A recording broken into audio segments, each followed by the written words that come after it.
Welcome back to a Yin Yoga podcast.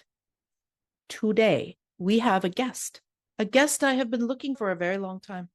I've been looking for somebody who can come and talk about osteoporosis and osteopenia and how that might affect how we teach or practice Yin Yoga. So we are going to go into that today.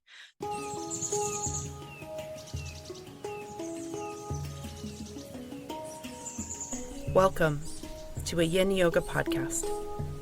I'm your host, Niamh Daly, certified yoga therapist, mentor of yoga teachers, Yin Yoga teacher trainer, and total Yin Yoga geek. If you have a crush on Yin Yoga and are ready to dive deep, then you're in the right place. Here, myself and my guests will discuss all things Yin Yoga, including anatomy, philosophy, traditional Chinese medicine, meditation, Taoism, teaching tips, and so much more. You can expect these conversations to be long format, informal, lo-fi, and delightfully imperfect. So whether you are a yoga teacher or a Yin Yoga student, I welcome you to the Yin side.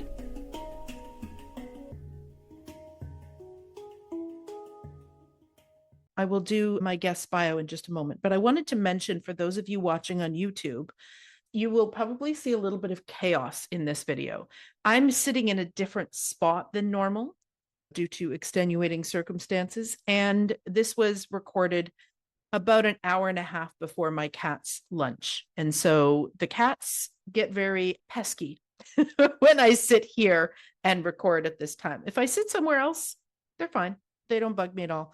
But because I'm near their food and near their food bowls, there's jumping, all kinds of things. So at some point, if you're watching the video, you will see the video jiggle.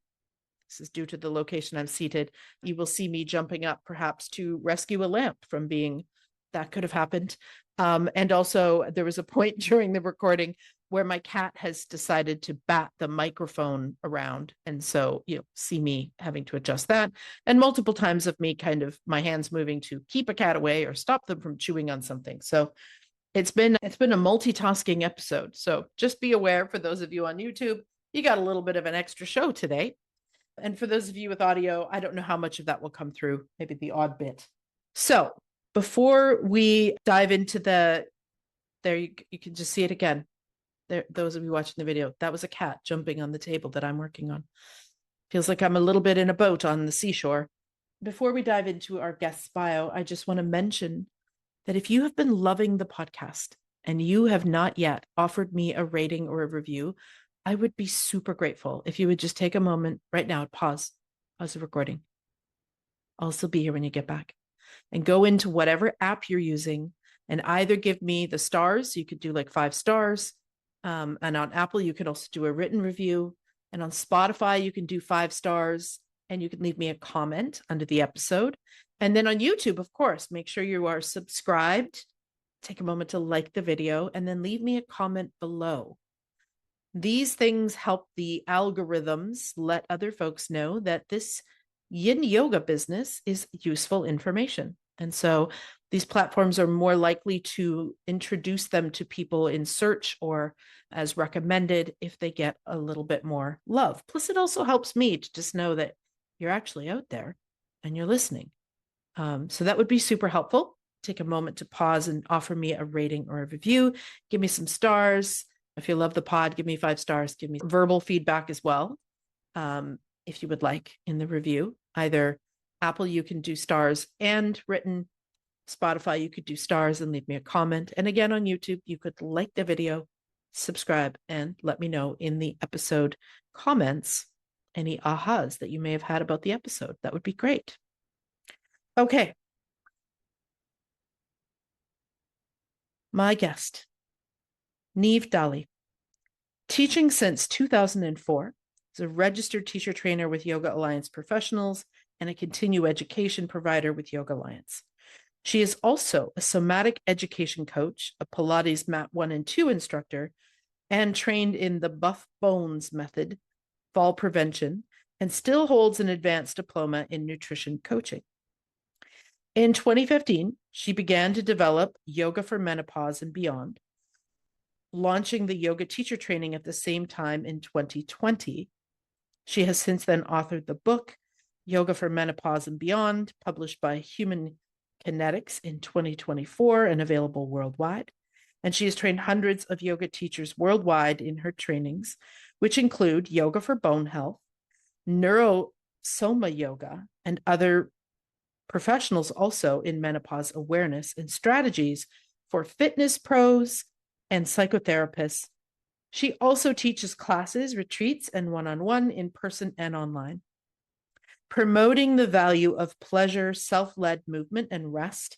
She's also keen to honor the robust research that effects of our yoga and exercise have on physical, mental, emotional, and neurological health. Her trainings offer ways of teaching and practicing that are original, evidence-based, and most relevant to our changing needs, yet respectful and inclusive of traditional yoga. The next time you hear from me, I will be with my guest, Niamh.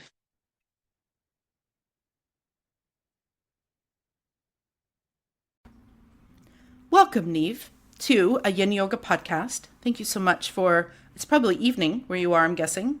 Yeah. For spending your evening with me then. This is the thing that happens with time zones when you have guests. Sometimes it's... Yeah. Yeah. A thing we didn't know like some years ago when podcasts weren't a thing and we were just these little communities in our own countries. And now here Totally. we are, global Yeah. community. Yeah. I love it.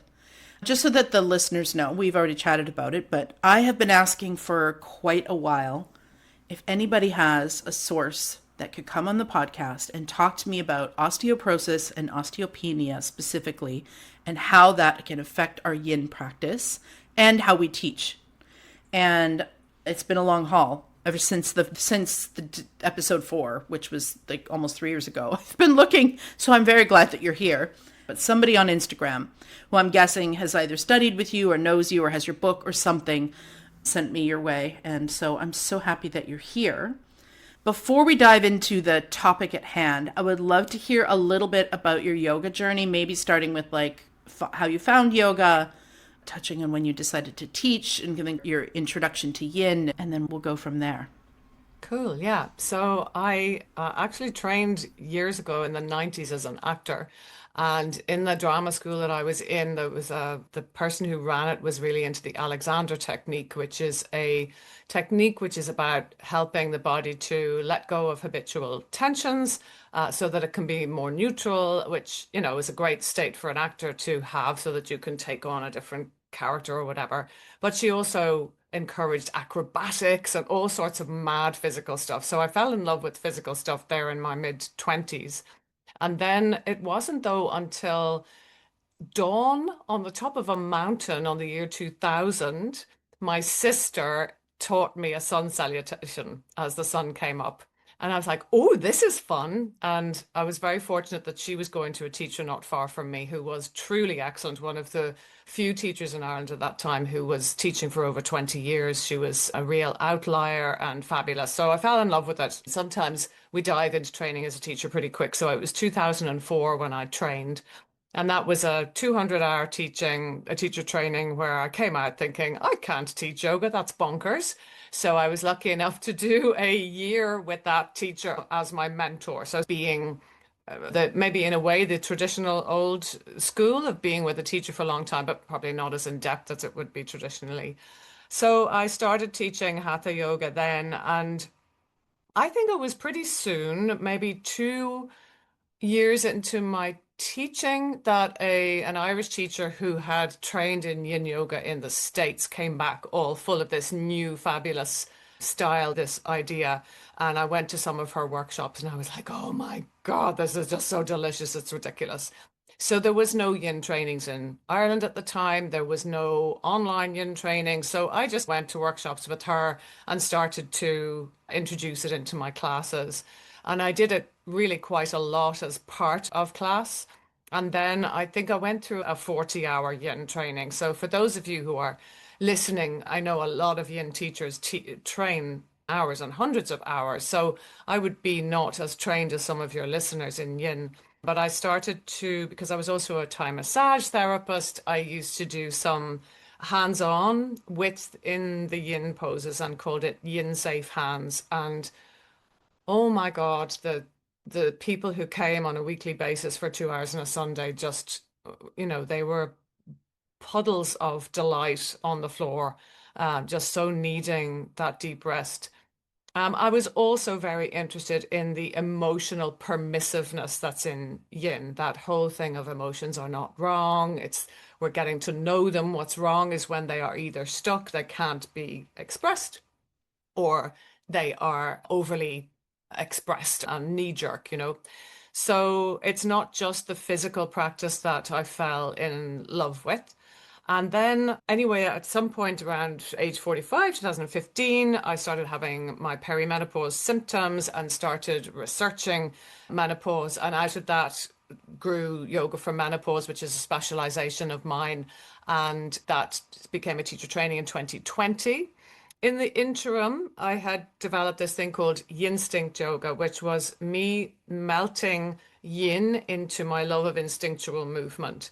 So I used to do workshops where we would start in a yin pose and spend some time there, and then I would guide instinctual movement from that for maybe 5 minutes and then come back to another yin pose. So that was kind of part of it. But it was also the idea of our yoga practice, just all of it being influenced by yin, in that softness, coolness, and emotional permissiveness, and the permission, as if we needed it, to do something different if we felt like it, to shift, to change, out of that very linear Iyengar style, which I had been connected with as well.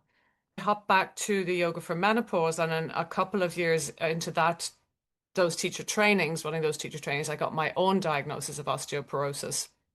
In the Yoga for Menopause, there was always a module on osteoporosis. There has to be, because it's a condition of the bones that is accelerated just towards the end of perimenopause and into menopause. So of course there was a module there, but when I got my own diagnosis, I was like, okay, I need to do something even more here. So then I started researching that in much more depth. And then I created Yoga for Bone Health training. And it is specifically called Yoga for Bone Health, not Yoga for Osteoporosis, so that I don't give people the false notion that just doing that is going to improve their bone density or reverse osteoporosis. If I was being really genuine, I would call it yoga with a bit of Pilates and resistance bands and neurological tools to help you stay strong, so that you hopefully avoid fracture if you do have osteoporosis, but it's not a very catchy title. So that's one of my that's not three. very good to easy to market that. Yeah. No, not No. really. No. So I've yoga for menopause, yoga for bone health, and then because of menopause brain changes and because of balance issues, I've also developed a thing called neurosoma yoga, which is about neurological tools to improve brain function, improve mobility and pain, and improve stability and dynamic balance. So that's obviously, they all really link up. So that's where I'm at currently. So a couple of things to tease out there. You said that did you wink to the fact that your initial training was and practicing was quite Iyengar based? Did I catch that? Yes, so that Yeah. first teacher I mentioned, she had been a trainer on the Iyengar trainings in Ireland, but she had left because she found it too rigid. So yeah, Yeah. that was the That beginning. was So my first teacher training was well, I guess we could call it Iyengar based or Iyengar influenced. yeah. Because it wasn't an actual Iyengar program, because that at the time they didn't have 200-hour programs, but all the Hmm. teachers teaching in it were Iyengar teachers. So that was Yeah. the lens that everything was through. And then feel free to decline if you'd like, but who was the gal that you started, like who was the first in workshop that you took and that you started hanging out with, if you Can't remember? remember so bad. I feel so Okay. bad. I can't remember her name, but she had come having trained with Sarah Powers as a teacher. So she Mm, trained to teach yin with Sarah Powers. lovely. So one of the reasons that I thought that this is an important topic is that I feel like unless you're going to go take like a yoga therapy certification or something, there's so few resources out there for teachers on what to do when your student says they have blank. Yes. And I run into this all the time because I have a specialty in back pain. And so it completely affects the way that I teach all of my poses. And I would imagine when you have a specialty with osteo, it's going to be the same way. And I have a sort of I guess you could call it a more than a surface understanding of how I might modify a yin practice for people, but I wouldn't say it's a deep dive either. So I'm looking forward to picking this apart and learning what I can learn as well. First, maybe let's just talk about like what actually is osteoporosis and osteopenia in a layperson's terms. Thank you. I was going to say in accessible terms. Yes. Yeah, sure. So we all reach the greatest bone density we're going to have somewhere between mid-20s and 30. Our bones actually reach peak density at different times for different bones. And there is a level of bone density that is considered the norm that most people would be expected to get to if they didn't have certain risk factors. After 30, we start to have a reduction in bone density. So there is building of bone density that happens primarily on the way up to 30, and then there is more deconstruction than building. There's always deconstruction. It's a living tissue, just like our skin is always renewing. When we get to 30, that clearing happens more efficiently, but the building doesn't happen as efficiently. And that happens to people of all genders. So it's not exclusive to people born with ovaries and with estrogen and progesterone, though, and I would have to say this in quite binary language, because that's where the research is, women are 2 times more likely to develop osteoporosis than men. Mm-hmm. But everyone's bones are reducing in density then. And I tend to call it, therefore, a condition rather than a disease, because everyone's bones are moving that way. It's like saying that a certain degree of wrinkly skin is a disease and another degree of wrinkly skin is just normal. So there's quite a broad spectrum for how bones change as we age. Then for cis females, I think is what I've got to go with here. Just approaching menopause, perhaps, with this, the research is still young, but definitely after menopause, there is an accelerated drop of bone density. So for about 5 to 7 years, then it levels out.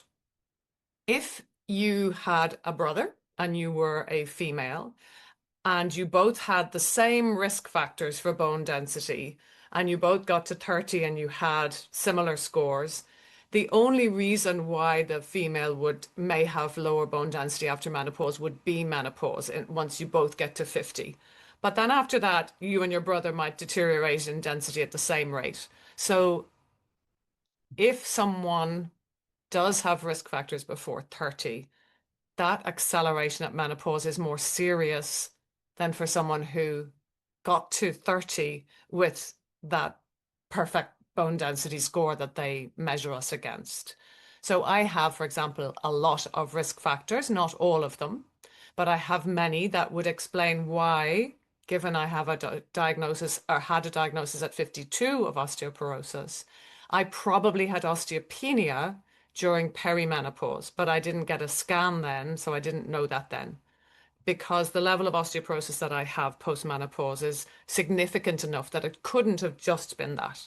So it's not a disease of menopause, but menopause can exacerbate the reduction in bone density. And just to last little bit about it, well, not last little bit, you may want to ask me more.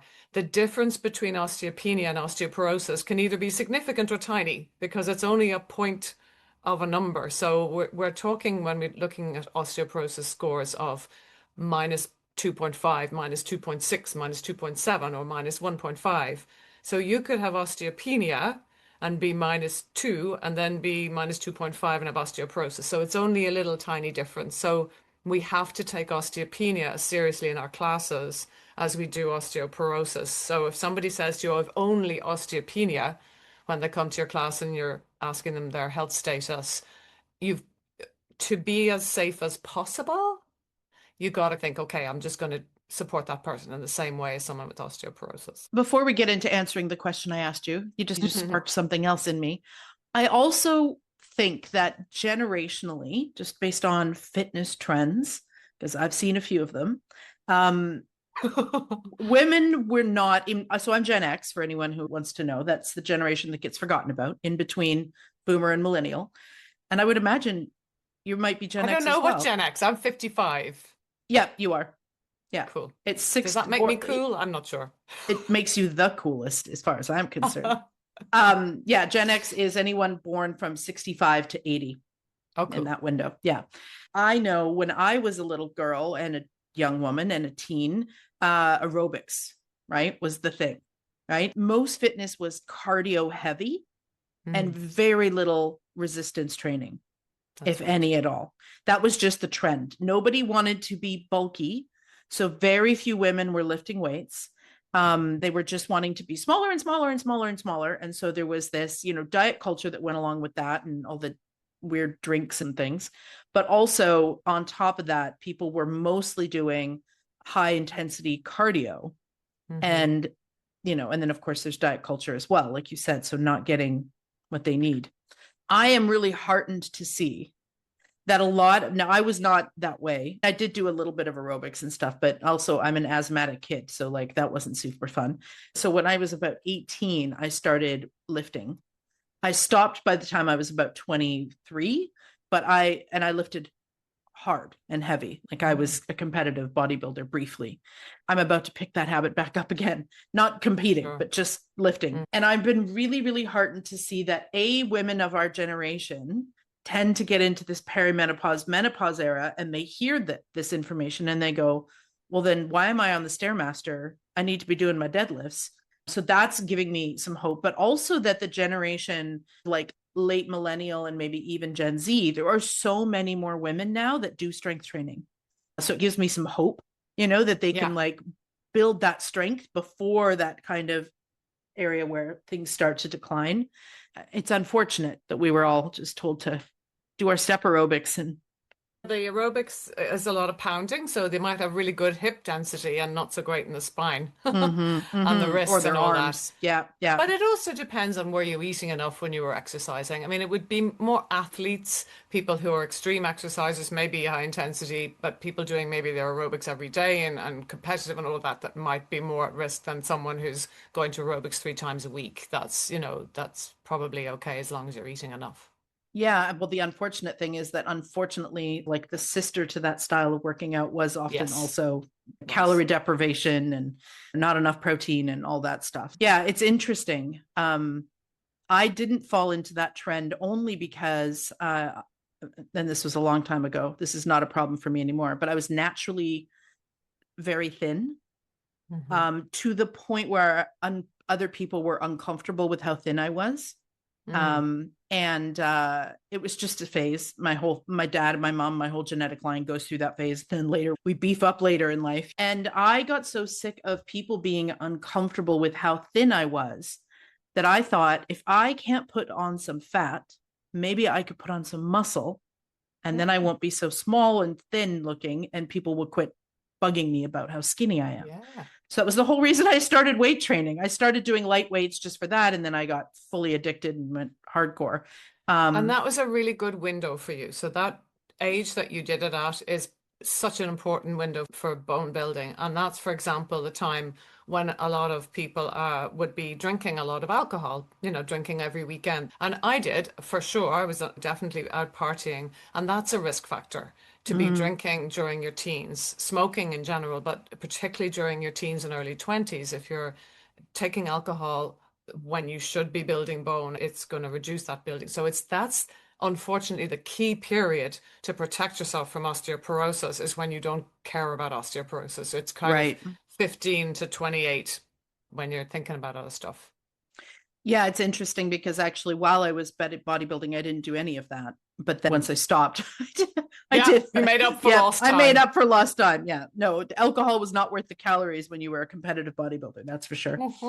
The other thing I would imagine is that genetics, of course, we all have different bone Yes. density genetically, but also I would imagine that women that have like quite physical jobs might fare better than those who have more sedentary jobs.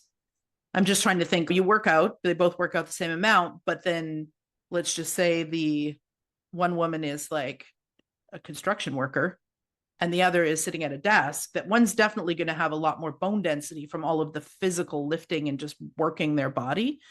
That's something that might affect it too.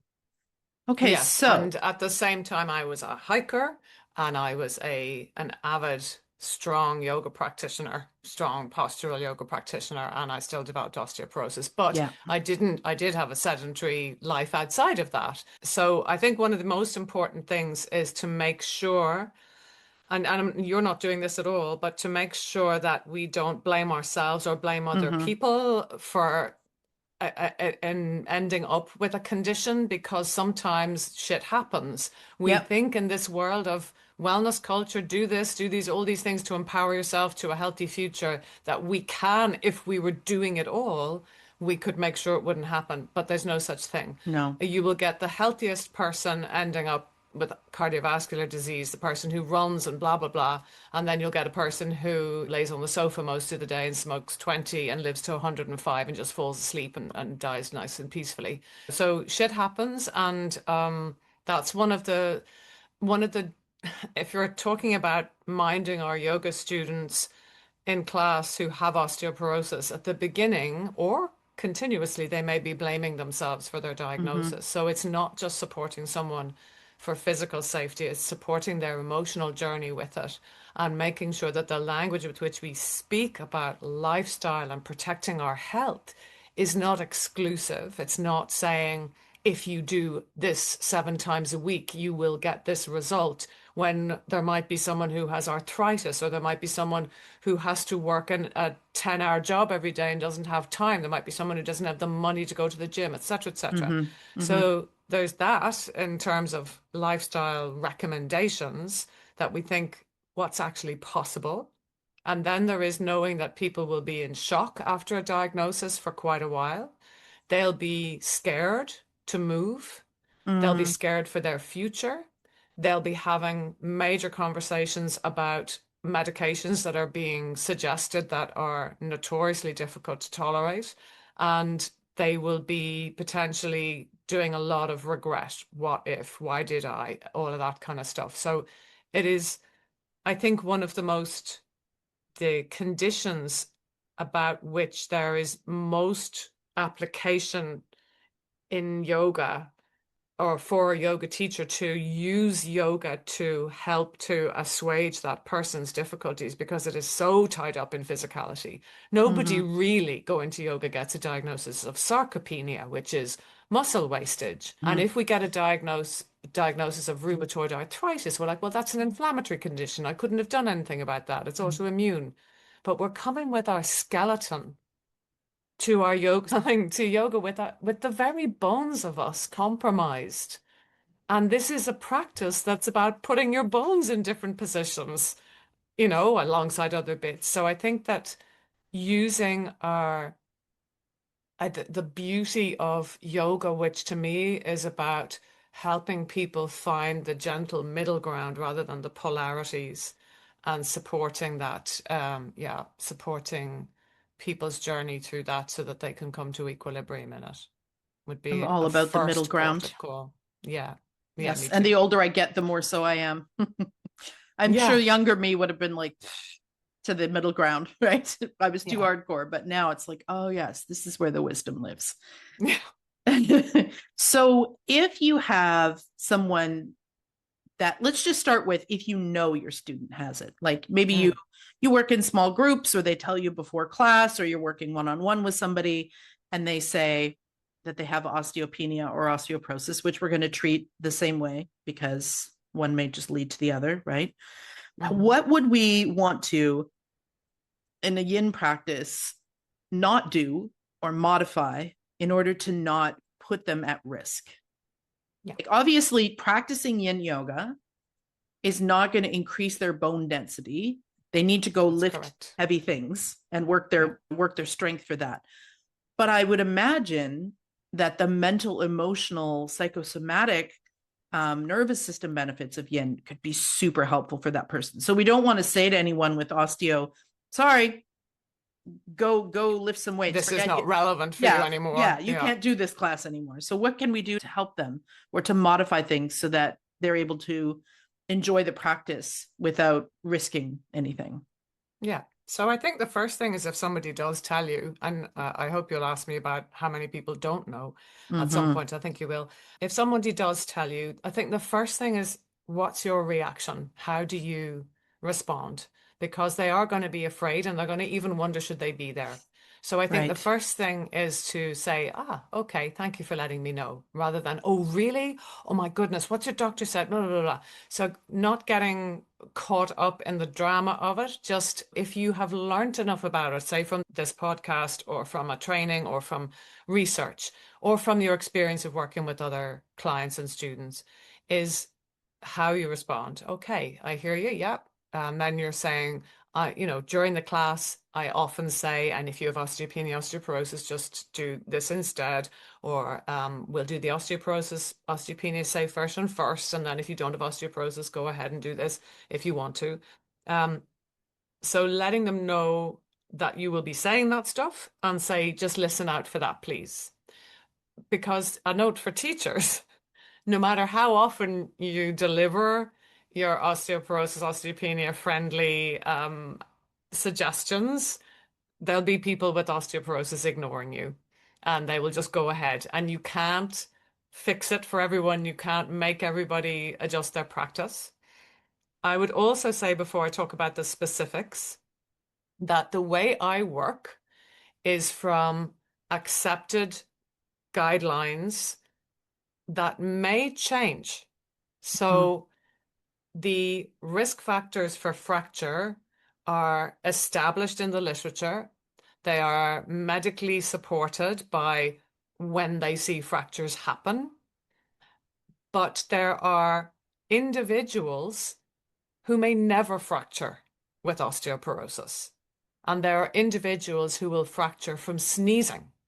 So the spectrum of potential fracture is wildly different and it is incredibly hard to predict. Mm-hmm. So the best story I can tell you about fracture risk is that I have somebody close to me who has osteoporosis and she is similar sized body to me, so she's quite small frame. She's extremely fit. She is a cliff climber, like ropes and toes and Matterhorn, I don't know what the Canadian or American version, but proper rope climber for 30 years. One of the top female amateur climbers in the country. She runs up a hill and down a hill, swims 200 strokes out in the cold Irish Sea, swims back, runs up the hill and down the hill home, more or less on a daily basis. And she has osteoporosis. So she's very physically fit, very muscular, and she fell off a cliff with osteoporosis, Mm-hmm. 10, 15 feet. I don't know, Oh. not the height that you definitely die, because she didn't Mm. die, and she did not break a bone. Wow. And a teacher in my Yoga for Bone Health training had a colleague who was also a teacher who had osteoporosis and fractured 3 vertebrae coming out of legs up the wall pose. So we cannot know.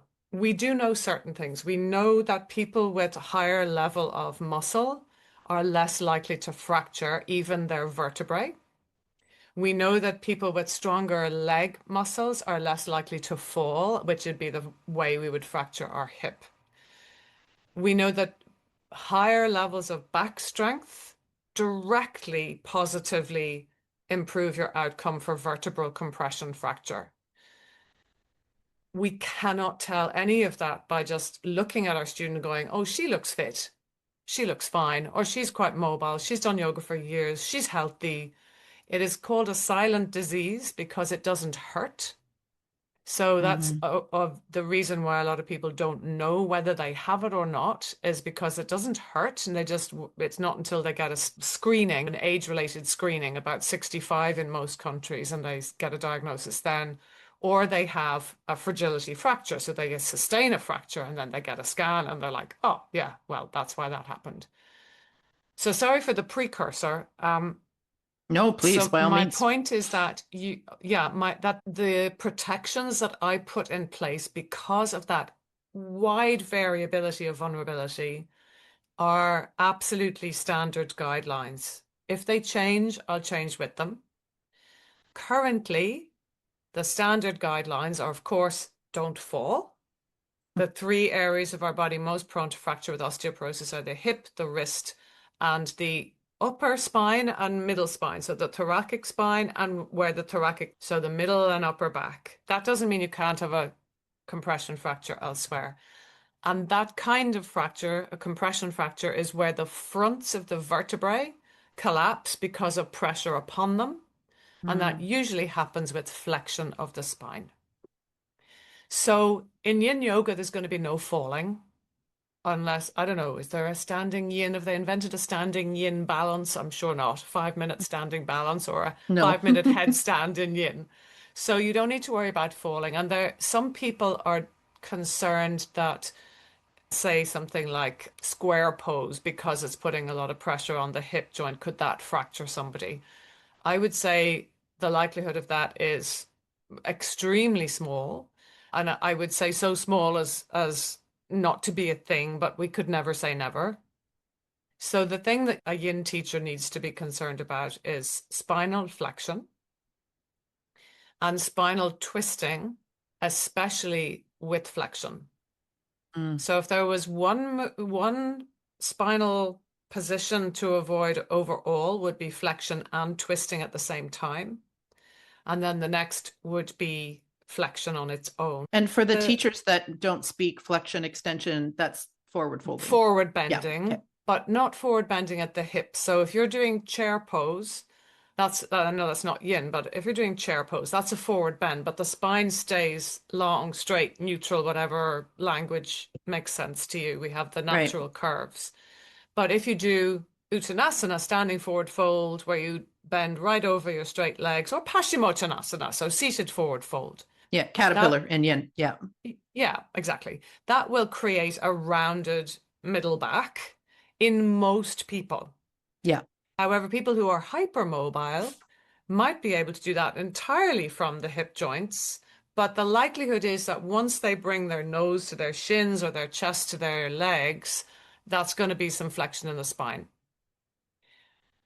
Some people will still have space between the fronts of the vertebrae. So if you could picture a spine, so I'm sure everybody can picture a rudimentary skeleton, from Halloween or something. When you bend in the middle of the back, you can imagine the fronts of the vertebrae come closer together, and that's called compression.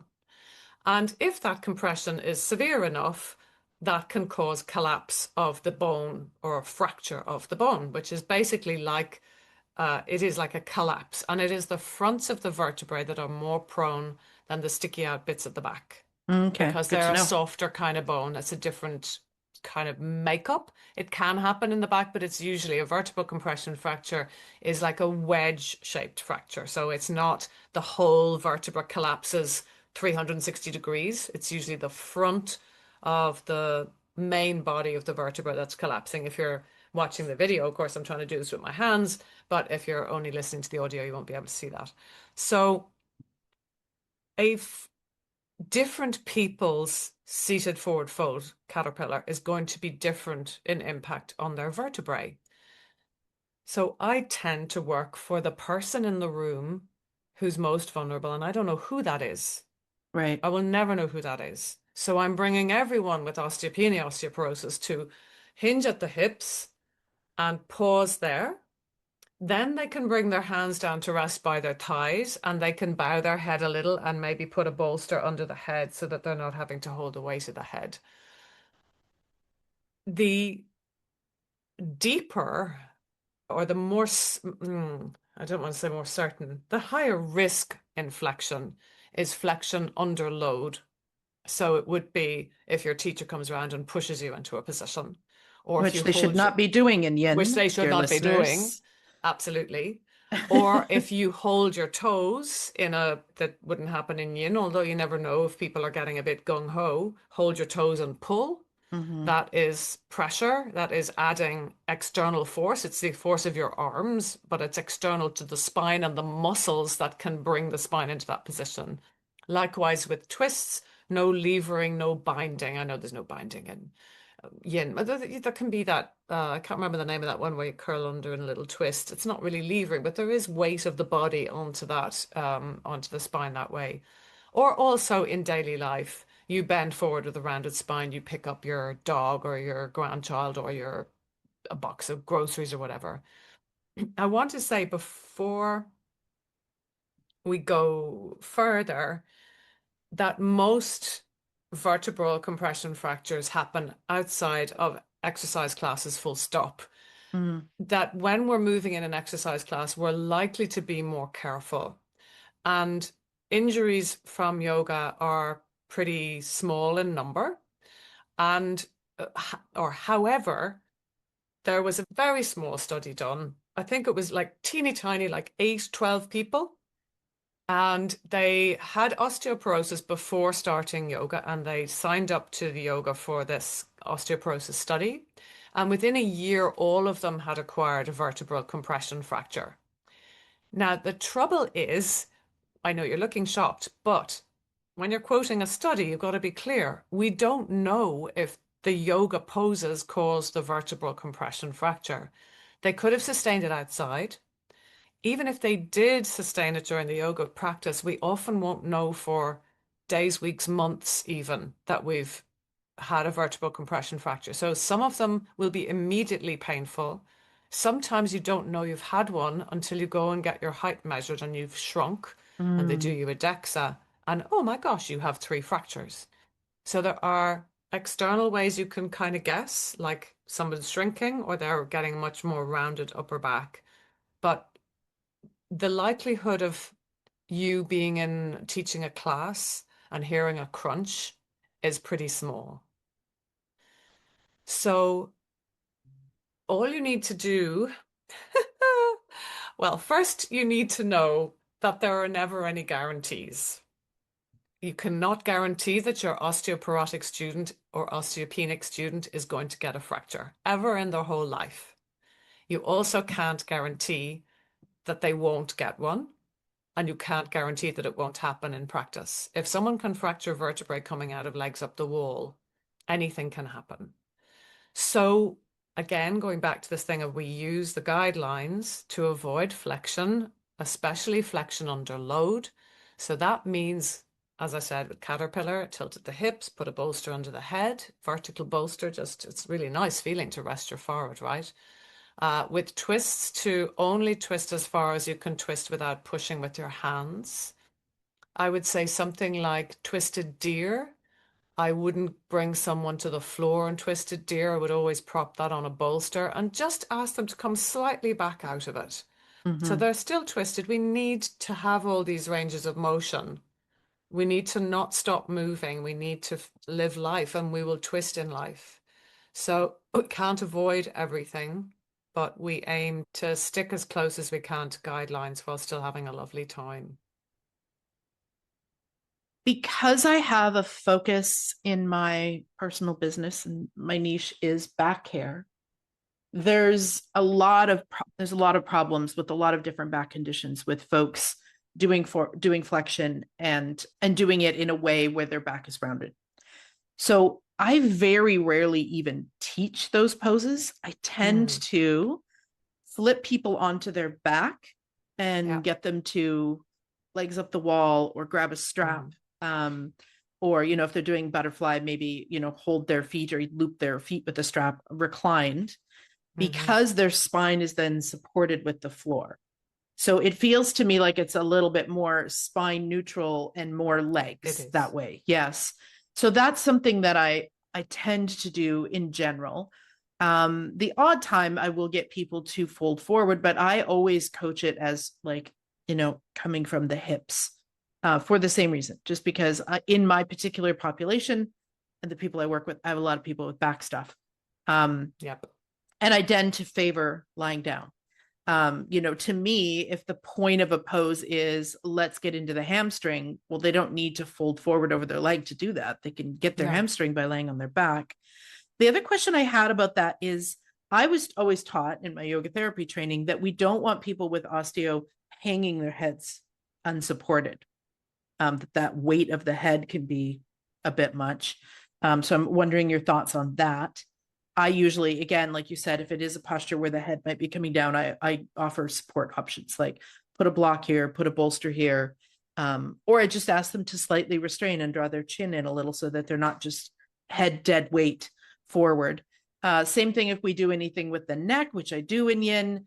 It might be fine for some people to kind of do one side and then come to the middle for a few breaths and do the other side, but that's probably not going to be as wise, for somebody who does have something going on, maybe with the vertebrae in their neck. And I usually will say, if you have osteoporosis, osteopenia, instead of dropping your chin to come to the center, just keep your chin, parallel to the floor as you come to the center, and then we'll do the other side. I also don't do a lot of like ear to shoulder cue. It's more bring your head back in space a little and sweep your chin over, as opposed like I'm really mindful of like the hanging of the head in any position. Also for people who have neck stuff as well. So I'm wondering your thoughts on that, on like, how do we support their head? Yeah. So the neck and the lumbar spine, part of the reason that they're not as prone to fracture is because they're naturally in a lordosis, a forward curve, a hollow. So the thoracic spine, the upper spine, is in a kyphosis, which is a rounding of the flexion of the spine anyway. So the fronts of the vertebrae are closer together from the get-go. So taking the head forward does, of course, bring the fronts of the neck vertebrae together closer, but it would be harder to flex the neck so far that you would incur that kind of pressure. But I would, coming outside of Vienna, would not be teaching shoulder stand. For example, I wouldn't be teaching plow pose. And with bridge pose, I would be asking people to do exactly what you're talking about, which is just to keep the chin slightly away from the chest rather than the instruction I was taught, which is to pull the chin to the chest. My sense of the hanging of the head is more the pressure and weight that it puts on the rest of the spine that I don't want to happen. So that's why I was suggesting one of the reasons, because it's pleasant too, propping the head in that seated forward fold in caterpillar, if they're not going down to the legs, which they shouldn't be, I feel. And again, that's Agreed. kind of, there will be people getting a bit miffed about that idea. We shouldn't be flexing, but we're just erring on the side of caution. So I would support the head, yeah. And actually even, dramatic turns of the head can often be quite exacerbating of neck conditions, and instead a little bit of neck flossing, like turn the head a little, then do a little nodding your head yes and shaking it no, just at that slight turn, is actually potentially much more soothing for the neck anyway.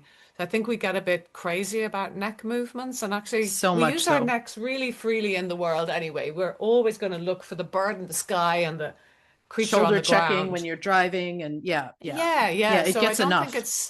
it's like we don't need to work on that. We also don't really need to work on flexion because we do that all day too. The thing we don't do so much is extension. Yeah.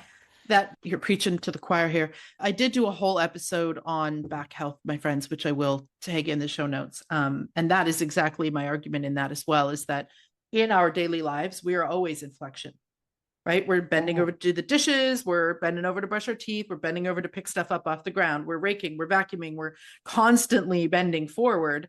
And so, because I will get that question sometimes in my training.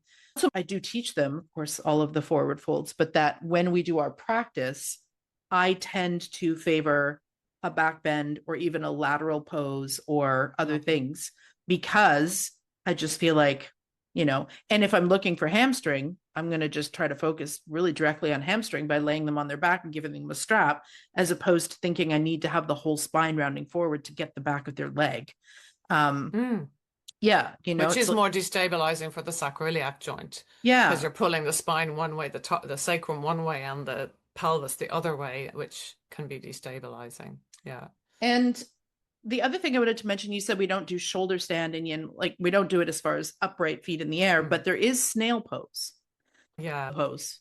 Oh, yeah, yeah, yeah. No, Yeah. I wouldn't be doing that. So That would be. I again don't ever don't ever teach snail in my classes for many reasons. One, because of my back neck obsession, but also there are very few people, in my opinion, that have the ideal bone structure for a pose like that to be done Mm. safely.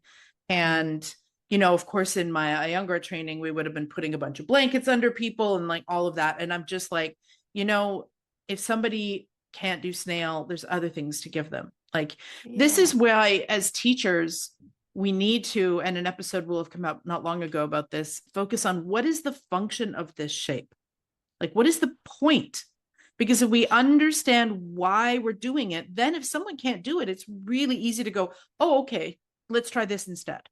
But if Yeah. we don't understand the why of why we're putting that pose in, like what is the point of it? What's the function? That's when as teachers, we get overwhelmed, confused, we get the deer in headlights. You know, someone says an injury and we're like, oh, I don't know what to do. It's Yeah. because we don't have a strong understanding of the function of the pose. We Yeah. understand the function, then we can, like you said, take that moment of being calm and grounded when someone comes to you and says, I have osteoporosis, I have osteopenia, and say, thank you for letting me know. And Yeah. now the wheels can be going in your mind and go, okay, so what else Yeah, can we you're like the do? swan, right? Your feet are pedaling really, or your brain's pedaling Yeah, really fast and you're looking yeah, serene. your mind is going, okay, okay. And I would say, I think that sometimes as teachers we get these ideas that these alternatives in yin are, air quotes, modifications, and I Hmm. really don't like that word. I'm trying to stop using it. They're variations and they're not modifications, because we're just giving people another option.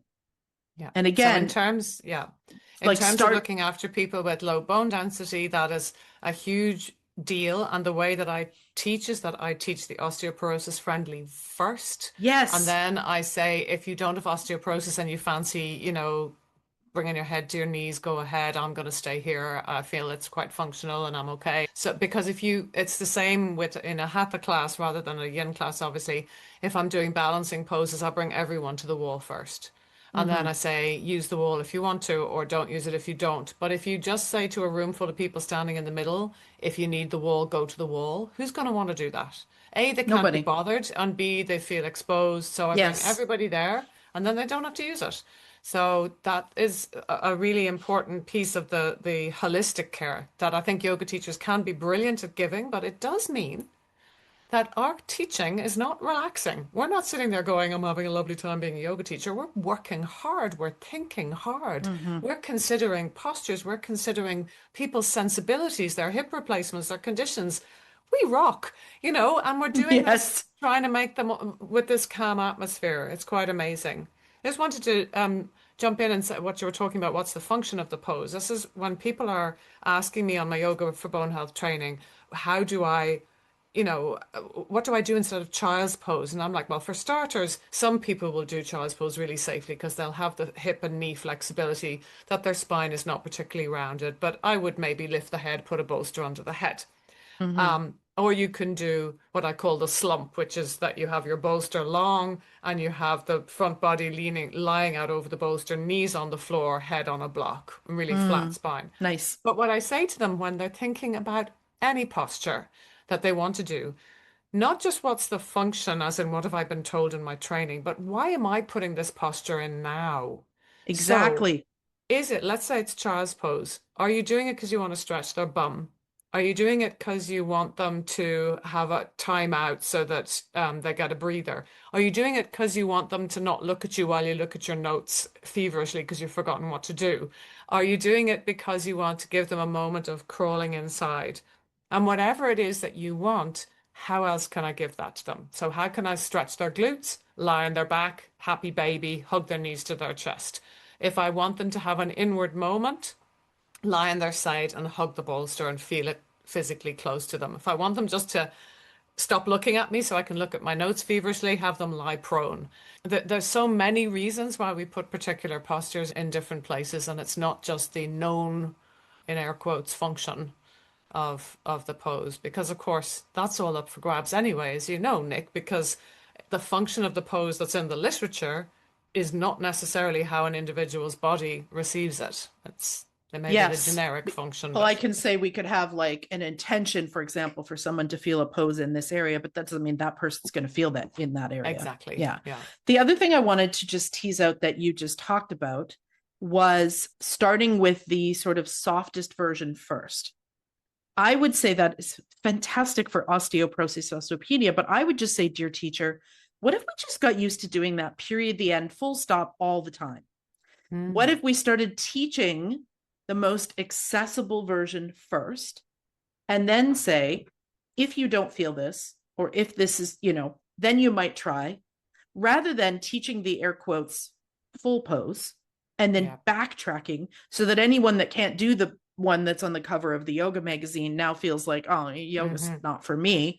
I'm not good at yoga, So I am always trying to find um the softest version first. And you Yeah. will have to repeatedly encourage your students that it is okay to back Yeah. off. Yeah, And the because best way to do that is when you've taught all the possible shapes, you settle in the one that the person you know needs the yeah. gentlest one is needs to settle in.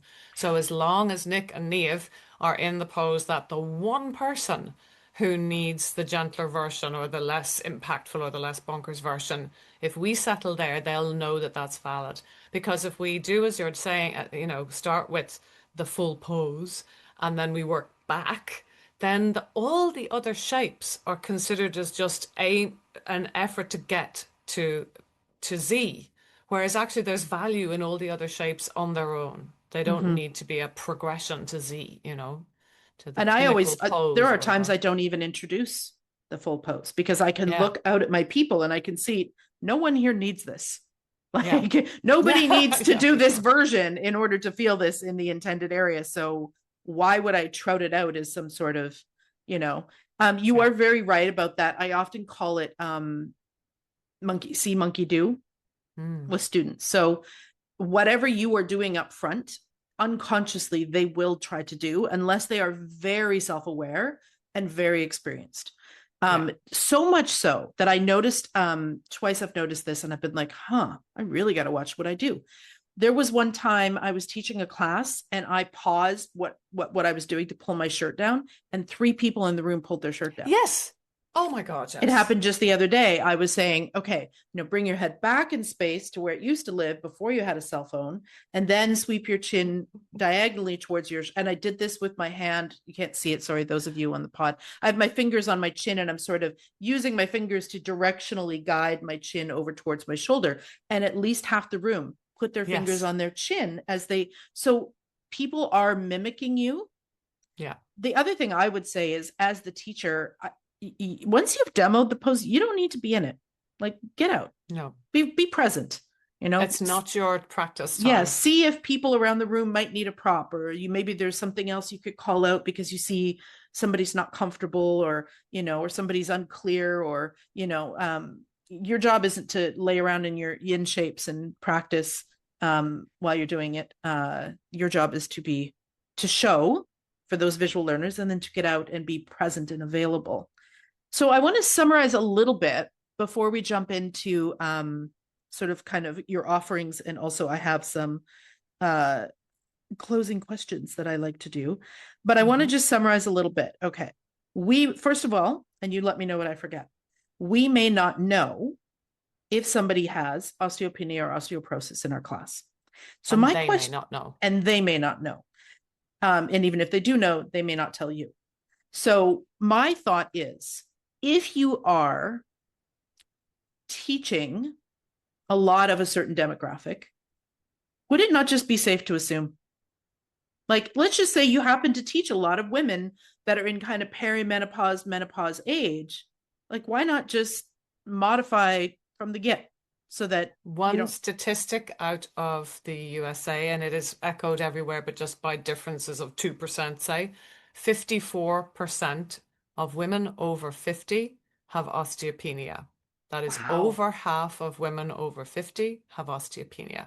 And the higher number of vertebral compression fractures are incurred in people with osteopenia, not osteoporosis. Now, just before you Interesting. freak out, it's not that people with osteopenia are more prone, it's just that there are more of them. So it's the Mm, numbers are greater. It's not that there's greater likelihood.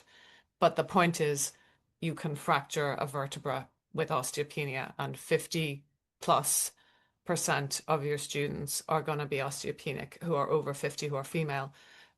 women are the highest demographic of yoga practitioners worldwide, and Mm-hmm. women over 40 are the highest demographic by Mm-hmm. gender and age.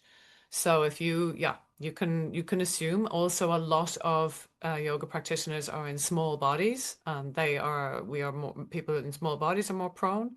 A lot of yoga practitioners in the West are Caucasian, and Caucasian people are more prone.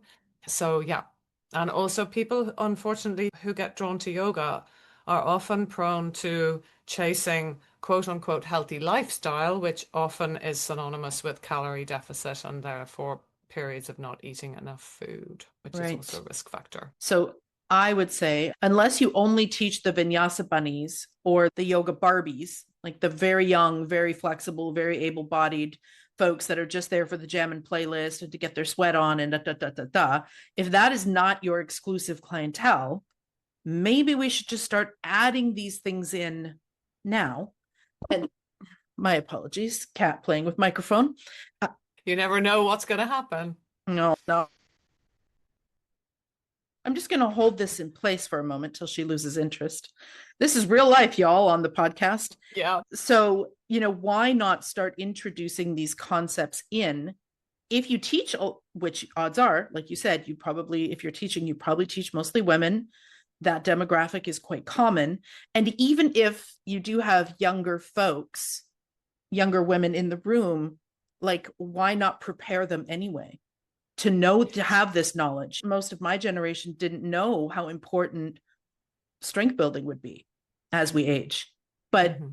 If I had heard that, I don't know, because I might have just thought I was invincible. But part of me wonders if I had heard this more when I was still lifting, maybe I wouldn't have stopped. You might have Imagine continued. if I had kept going.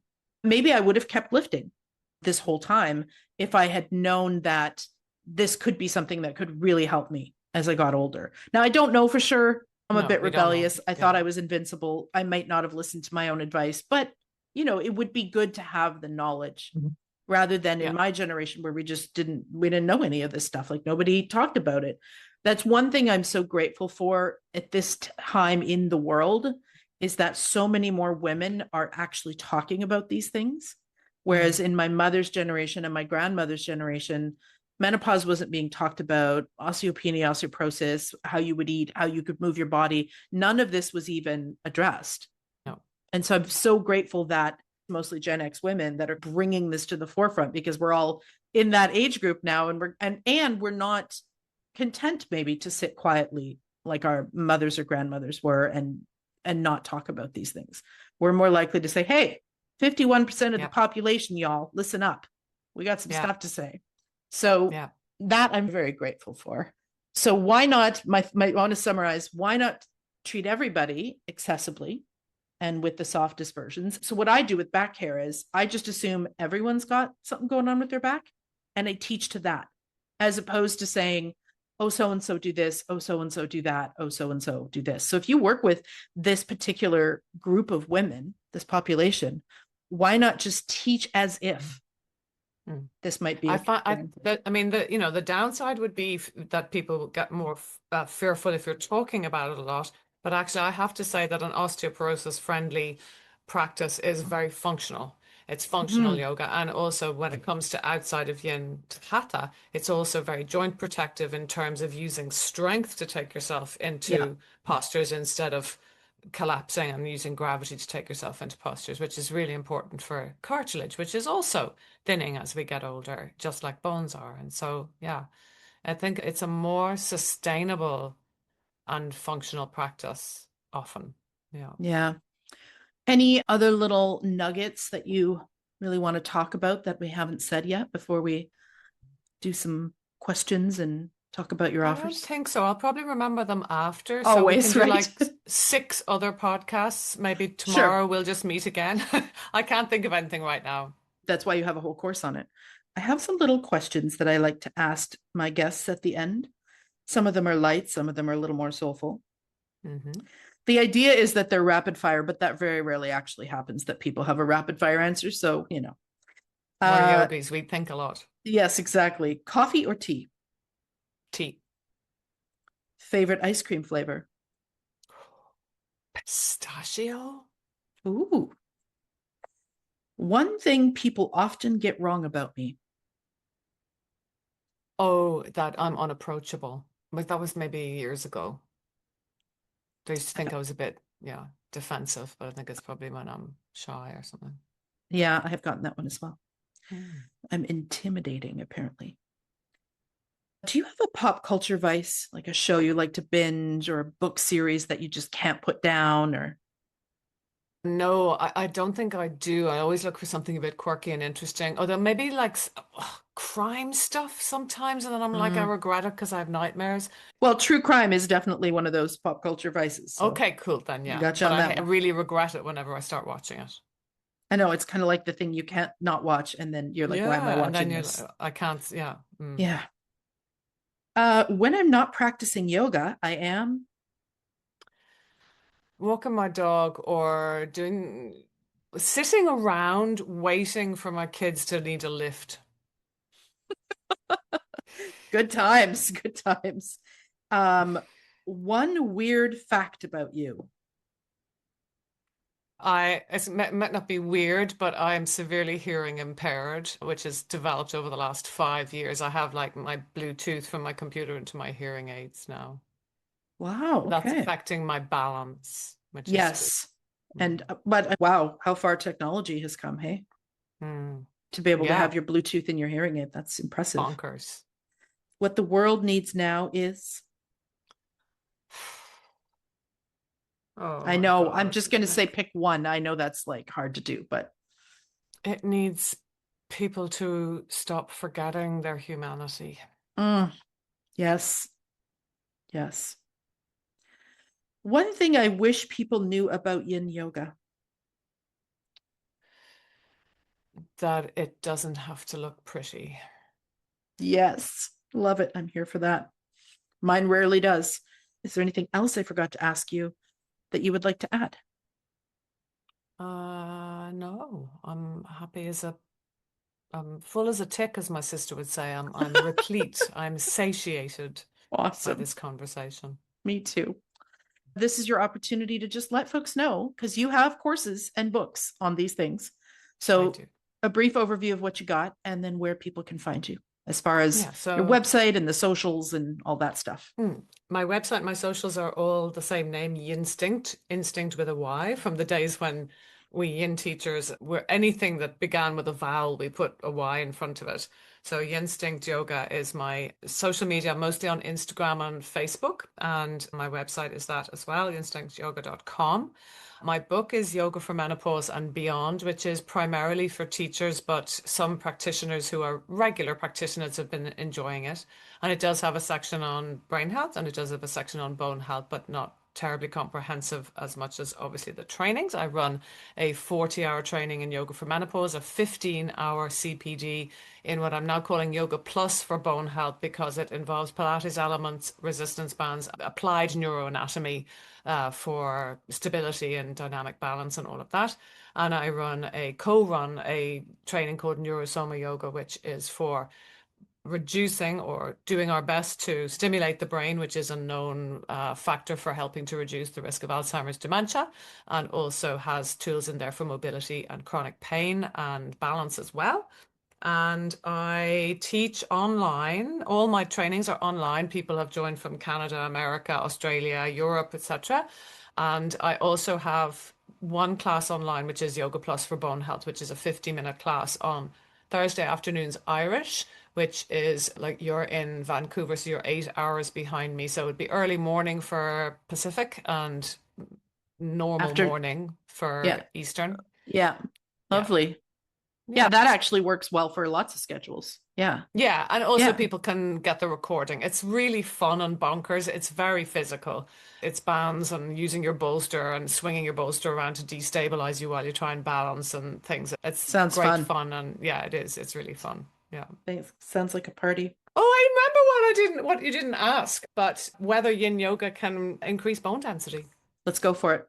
So, there's a rumor, dear Yennies, going around. There are people saying that yin yoga can increase your bone density. Take it away, my friend. Take it away. Well, for a start, given that even normal yoga can't or asana can't, the likelihood that yin can. So there was some conversation. I saw a quote from a book by a well-known yoga teacher, and somebody who trained with that well-known yoga teacher also told me they were trained on the course that Sphinx in particular could increase bone density of the spine.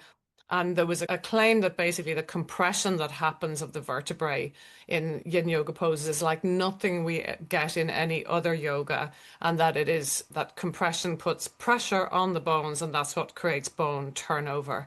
And this is not the case. So it is muscular activation that creates bone turnover or impact, bang, bang, bang. We have known for about 30 years that what bones need for stimulus is repeated but varied. It's quite speedy or dynamic impact that the longer you maintain a contraction of muscle does not increase bone density more. Wolff's law tells us 30 seconds of muscular activation is what can create a encouragement of the bones to turn over, and that if we static loading isn't what builds bone adaptation, and we only need that short duration to initiate that response. And the longer the duration has a diminishing effect. So we get less bone adaptation the longer we hold a position or a muscular contraction. And what's really important is that bones get bored really quickly. So Bones get they bored. I love it. bones get bored. They once, even if a Sphinx pose increased your bone density for a week, very quickly your bones would be like, that's doing nothing for me anymore. So what we know about bone density for decades is that we need constant, what's the word? We need progressive intensity. So it needs to keep amping up. Same with muscles. And we need variety. So the likelihood of yin yoga or any other kind of yoga doing that, especially repeated same practices, is minute unless someone's coming from sedentary. And I was giving out about this on my socials, but also talking to a colleague about it. And she was saying, so if sitting in a forward fold in yin was to increase bone density, then so would sitting slumped on the sofa. If Sphinx increased bone density, so would lying on the beach on your tummy reading your book. And we know that none of those things increase bone density. So what would make yoga so magic that it would do that? Nothing. There is benefits to yoga, like stress can increase bone density loss, but there is no indication that nervous system regulation can reverse osteoporosis, because reducing risk is not the same as increasing bone. But Right. there is absolute value and beauty in helping people who are worried relax, in helping people who have muscular tension because they're trying to hold themselves safe or they think it's safe, to actually let that physical tension out of the body, and to deal with stress to reduce the likelihood of further breakdown. Those are the huge values. And of course, being in community with people who know what condition you have is also really very supportive. So yeah, it's an And I important would thing. think it also guiding people to befriend their body instead of be afraid of it. Yeah. And to basically go, okay, yes, I have this, I need to accept. And now how do I support myself? That might be medical. And for many people, at some point it is, but also strength training or whatever. Yeah. Dietary and all of that kind of stuff. Yeah. Beautiful. Mm. No, I think we'll leave this right here. We won't edit it back to the beginning because it was the one thing I forgot to ask you about. So there Cool. we go. I think that's For those of important you on too. YouTube, this has been a very dynamic video Good. between the two of us. There's been Mm. microphone issues, cats Cat everywhere. issues. It's been a thing. Okay, so we know where we can find you. Of course, I'm going to put the link in the show notes to your website and your Instagram and your book and all that stuff. Thank you so much for coming on. I would like to just say and invite that we will do this again at some point Mm-hmm. on menopause, perhaps, and how Oh, we I'd love may to. may or may not use a yin practice to support women who are going through all of the things with the All of the menopause, things, all of the Nick. things. I thought naively before I hit menopause, I thought it was just people have some hot flashes, but no, just tiny little thing. So yeah, we'll do that again in the future. And thank you so much for sharing your expertise with us. And for those of you that are watching or listening, until I see you again, bye for now.